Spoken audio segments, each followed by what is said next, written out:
வங்கக்கடலில் ஆழ்ந்த காற்றழுத்த தாழ்வு மண்டலம் உருவாகி வலுப்பெற்று உள்ளது. அண்மை செய்தியாக தற்பொழுது திரையில் பார்த்துக் கொண்டிருக்கிறோம்.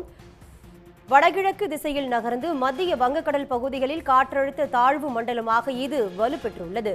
காற்றழுத்த தாழ்வு மண்டலம் நாளை காலை மத்திய கிழக்கு வங்கக்கடல் பகுதிகளில் புயலாக வலுப்பெறக்கூடும் எனவும் அறிவிக்கப்பட்டிருக்கிறது.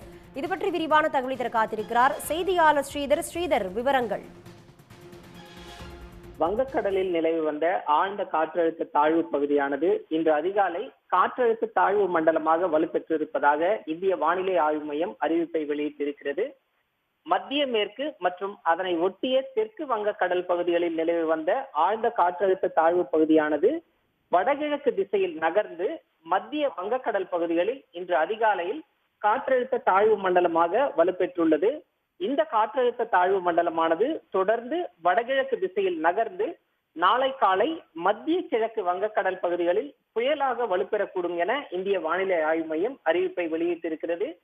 இந்த புயல் உருவானதுக்கு பிறகாக தொடர்ந்து அது மேலும் வலுப்பெறக்கூடும் எனவும் அதற்கு பிறகாக வடக்கு திசையில் நகர்ந்து நாளை மாலையே தீவிர புயலாக வலுப்பெறக்கூடும் என இந்திய வானிலை ஆய்வு மையம் தற்பொழுது அறிவிப்பை வெளியிட்டிருக்கிறது.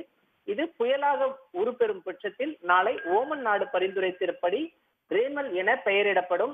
தொடர்ந்து இந்த புயலானது 26ஆம் தேதி நள்ளிரவு வாக்கில் மேற்கு வங்கத்தின் சாகர் தீவுகள் மற்றும் கேபுபுரா இடையே தீவிர புயலாக கரையை கடக்கக்கூடும் என்ற ஒரு தகவலையும் இந்திய வானிலை ஆய்வு மையம் அறிவிப்பாக வெளியிட்டிருக்கிறது. தீவிர புயலாக இது கரையை கடக்கும் பட்சத்தில் 120 கிலோமீட்டர் வேகம் வரை காற்றின் வேகம் இருக்கும் என்ற ஒரு தகவலையும் இந்திய வானிலை ஆய்வு மையம் அறிவிப்பாக வெளியிட்டிருக்கிறது. தற்போதைய நிலவரப்படி வங்கக்கடலில் இந்த ஆண்டிற்கான முதல் காற்றழுத்த தாழ்வு மண்டலம் என்பது உருவாகி இருக்கிறது. உடனுக்குடன் செய்திகளை தெரிந்து கொள்ள சன் நியூஸ் பெல் ஐகானை கிளிக் பண்ணுங்க.